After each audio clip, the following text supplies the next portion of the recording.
चलिए भाई, तो निर्देशांक ज्योमेट्री का ये वाला सवाल देखते हैं। इस सवाल में क्या कह रहा है भाई?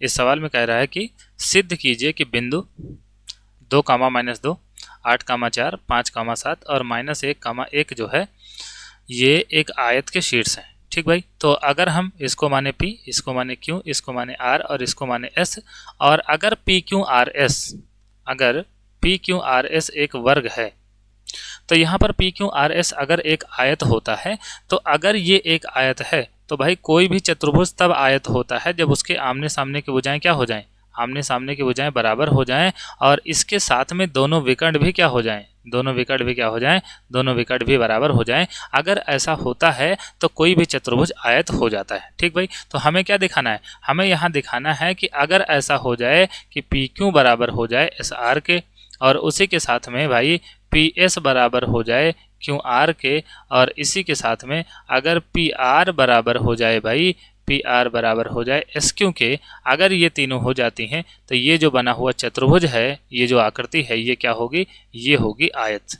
ठीक भाई, तो ये क्या होगी? आयत होगी। तो चलिए यहाँ पर एक एक करके निकालना शुरू करते हैं। सबसे पहले निकालते हैं PQ। ठीक भाई, तो PQ निकालते हैं। तो भाई PQ निकालने के लिए फिर वही शॉर्ट ट्रिक का ही हम यूज करेंगे। तो भाई ये P है और ये Q है, तो दोनों का पहला बिंदु देखेंगे, इसका भी पहला बिंदु प्लस का, इसका भी पहला बिंदु प्लस का, तो दोनों एक ही जैसे हैं साइन के, तो हम क्या करेंगे, जो इन दोनों को घटा के वर्ग कर देंगे। ठीक भाई, तो 8 में से 6 जाएगा और 8 में से 2 जाएगा, तो ये हो जाएगा 6 का वर्ग। फिर ये है -2, ये है 4, तो अब ये माइनस का और ये है प्लस का, तो दोनों को जोड़ के वर्ग करेंगे, तो 4×2 हो जाएगा 6 का वर्ग। और ये कितना आएगा भाई? ये आएगा √36 और प्लस 36 और 36, तो इसका मतलब ये हो जाएगा 2×36, और जब 2×36 होगा तो 6 बाहर आ जाएगा, अंडर रूट के अंदर 2 बच जाएगा। ठीक भाई, तो PQ आ गया अच्छा 6√2। ठीक भाई, उसके बाद निकालते हैं QR निकालते हैं। Q और R, इन दोनों को ध्यान से देखिए, इसका पहला पॉइंट 8 है, इसका पहला पॉइंट 5 है, दोनों एक जैसे हैं, एक जैसे साइन वाले हैं, तो 8 में से 5 को निकाल देंगे तो ये बचा 3, तो ये कर देंगे 3 का वर्ग।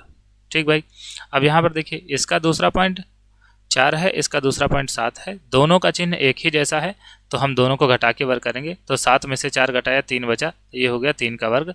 और यहाँ से ये 3 तरह की 9 और ये भी 3 तरह की 9, तो ये क्या हो जाएगा? ये हो जाएगा 2×9, ये हो जाएगा 2×9, और फिर 3 बाहर आ जाएगा, तो ये अंडर रूट के अंदर बचेगा 2, तो ये हो जाएगा 3√2। फिर क्या निकालते हैं भाई? फिर निकालते हैं RS। तो RS निकालने के लिए R और S पॉइंट को ध्यान से देखिए, इसका पहला पॉइंट 5 है, इसका पहला पॉइंट -1 है, दोनों के चिन्ह अलग अलग हैं, दोनों को जोड़ के वर्ग करेंगे तो 5×1 क्या हो जाएगा? 5×1 हो जाएगा 6, तो ये हो जाएगा 6 का स्क्वायर।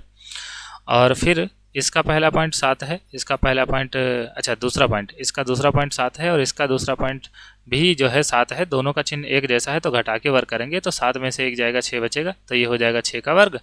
और फिर ये होगा 36, ये होगा 36, इसका मतलब ये हो जाएगा 2×36, और 2×36 का मतलब क्या होता है भाई? 6 बाहर आ जाएगा और यहाँ पर अंडर रूट के अंदर 2 बचा रहेगा। ठीक भाई, तो आपको साफ साफ दिख रहा होगा कि PQ जो है वो SR के बराबर हुआ है, और ये हमें करना था। ठीक, अब मान लो कि यहीं ये फेल हो जाता कि भाई PQ जो है वो SR के बराबर ना आता, अगर SR के बराबर ना आता भाई, तो यहाँ पर ये कंडीशन यहीं फेल हो जाती, और हम फिर आगे चेक भी नहीं करते कि भाई ये आयत है कि नहीं है, क्योंकि भाई इसकी विपरीत भुजाएं ही अगर बराबर नहीं हो रही हैं तो ये कभी आयत नहीं हो सकता। ठीक भाई, तो अब क्या निकालेंगे भाई?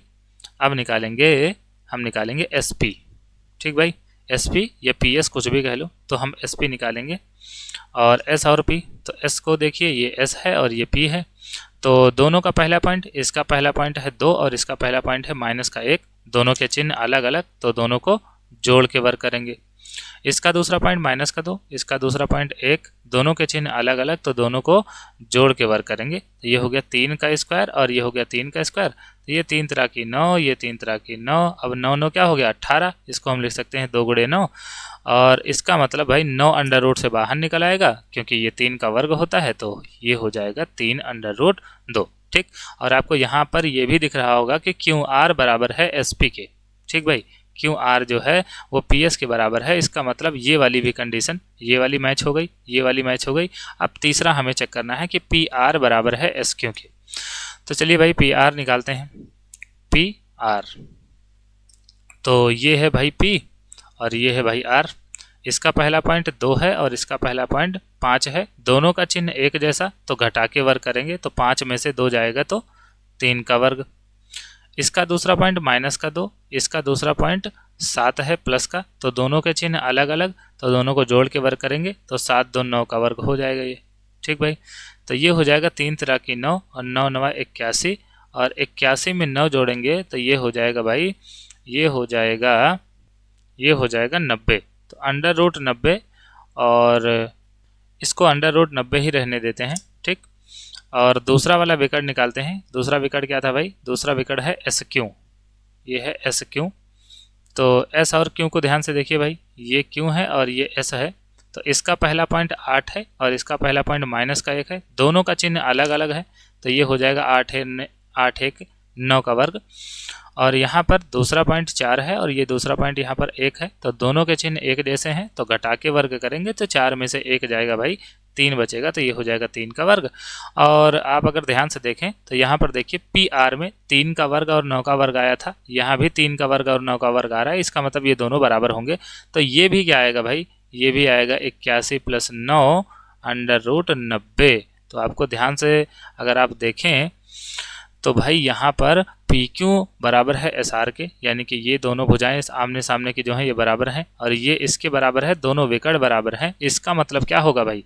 इसका मतलब ये है कि ये जो बिंदु हैं ये सब मिलकर एक आयत बनाते हैं। तो यहाँ पर लिखेंगे कि भाई क्योंकि और क्योंकि के बाद में आप ये कंडीशन लिख सकते हैं दोबारा से। ठीक भाई, क्योंकि PQ बराबर है SR के, PS बराबर है QR के, और PR बराबर है SQ के। अतः ये आकृति एक आयत है। ये आकृति एक आयत है। तो भाई ये सिद्ध हो गया कि ये चारों बिंदु मिलकर एक आयत बनाएंगे।